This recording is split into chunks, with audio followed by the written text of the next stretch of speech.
என் குடும்ப உறவுகள் அனைவருக்கும் வணக்கம். ஏற்கனவே சமூக வலைதளங்கள்ல நம்ம நிறுவனத்த பத்தி ஏதேதோ தகவல் வந்துகிட்டே இருக்கு. நிறுவனத்த பத்தி கிடைத்த தகவல விசாரிச்சு உண்மைன்னு உறுதி செய்யறதுக்குள்ள அடுத்தடுத்து பல தகவல்கள் தொடர்ந்து வந்துகிட்டே இருக்கு. இதற்கிடையில நம்ம கம்பெனி பேர கூகுள் குரோம்ல போட்டு செக் பண்ணி பார்க்கலாம் அப்படின்னு சொல்லிட்டு செக் பண்ணா, நம்ம கம்பெனி நேம்ல 2 வெப்சைட் காட்டுது. ஒண்ணு .in இன்னொன்னு .com அப்படின்னு சொல்லிட்டு 2மே நிறுவனத்த பத்தின இருக்க ஒரு வெப்சைட். ஆனா, இந்த 2 வெப்சைட்டுமே நம்ம நிறுவனத்துடைய அஃபிஷியல் வெப்சைட் கிடையாது. அது மட்டும் என்னால உறுதியா சொல்ல முடியும். ஏன்னா, இந்த வெப்சைட்ட ஓப்பன் பண்ணி செக் பண்ணி பார்த்தாவே நம்மளால உறுதிப்படுத்த முடியும். இது நம்ம நிறுவனத்துடைய அஃபிஷியல் வெப்சைட் கிடையாது அப்படின்னு. உதாரணமா, முதல்ல வர வெப்சைட்ட செக் பண்ணி பார்க்கலாம். இது .in அப்படின்னு சொல்லிட்டு முடியிற ஒரு வெப்சைட். இதில நம்ம நிறுவனத்தை பத்தி ஒரு பேசிக் இன்ஃபர்மேஷன் கொடுத்து ஸ்டார்ட் ஆகுது. அதுக்கப்புறம் யூசர் நேம், டவுன்லோட் ஆப் அப்படின்னு சொல்லிட்டு ஆப்ஷன் இருக்கு. அதன் பிறகு நம்ம நிறுவனத்துடைய அப்ளிகேஷன் இன்டர்ஃபேஸ் ஓப்பன் ஆகுது. பேசிக் இன்ஃபர்மேஷன் எப்படி ரெஜிஸ்டர் செய்வது, டவுன்லோட் செய்வது, எப்படி பயன்படுத்துவது என அடிப்படை தகவலை மட்டும் இந்த வெப்சைட்டில் டாப் டு பாட்டம் கொடுத்துருக்காங்க. அது கூடவே கம்பெனியுடைய பிளான்ஸை பிரித்து ரிஸ்க் பிளான், நான் ரிஸ்க் பிளான் அப்படின்னு சொல்லிட்டு இந்த வெப்சைட்டில் கொடுத்துருக்காங்க.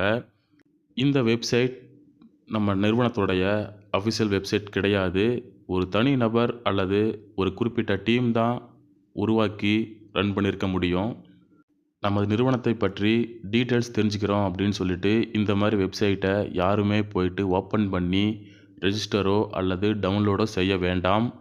ஏன்னா, இது நமது நிறுவனத்துடைய அஃபிஷியல் வெப்சைட் கிடையாது. அதனால் அன்செக்யூராக இருக்க இந்த மாதிரி வெப்சைட்லாம் மக்கள் யாரும் பயன்படுத்த வேண்டாம்.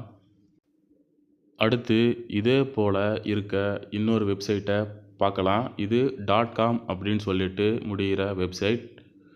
இந்த வெப்சைட்டை ஓப்பன் பண்ணி செக் பண்ணி பார்க்கலாம். இந்த வெப்சைட்டில் அதிகமாக எந்த ஒரு டீட்டெயில்ஸும் கொடுக்கல. ரெஜிஸ்டர் நியூ ஐடி ரெக்யூஸ்ட் அப்படின்னு சொல்லிட்டு ஒரு மொபைல் நம்பரும் ஒரு ஃபார்மும் தான் இந்த வெப்சைட்டில் இருக்குது.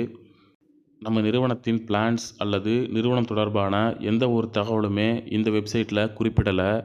மேலும் இந்த வெப்சைட்டுடைய டாப்பில் பார்த்தீங்க அப்படின்னா விகே டீம் அப்படின்னு சொல்லிட்டு குறிப்பிட்டிருக்காங்க. அதாவது ஒரு குறிப்பிட்ட டீமால் உருவாக்கப்பட்ட வெப்சைட் தான் இது. இந்த வெப்சைட் மற்றும் இதுக்கு முன்னாடி பார்த்த வெப்சைட் இரண்டுமே மக்கள் அதிகம் பயன்படுத்த வேண்டாம். ஏன்னா, இது ரெண்டுமே நிறுவனத்தின் உறுப்பினர்களுக்கு அன்செக்யூராக இருக்க வாய்ப்பு இருக்குது. அஃபிஷியல் வெப்சைட்டில் கூட நம்ம நிறுவனத்தை பற்றி எந்த ஒரு அப்டேட்டும் தகவலும் இது வரைக்கும் அப்டேட் ஆகலை. எதுக்கு இந்த வெப்சைட் இருக்குன்னு கூட எனக்கு இப்போ சந்தேகமாக இருக்குது.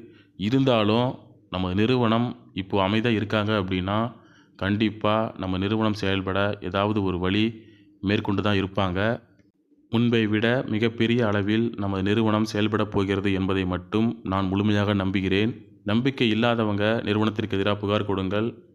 அடுத்தடுத்து வீடியோக்கள் வர உள்ளன. காத்திருங்கள். நல்லது நடக்கும். நன்றி. வணக்கம்.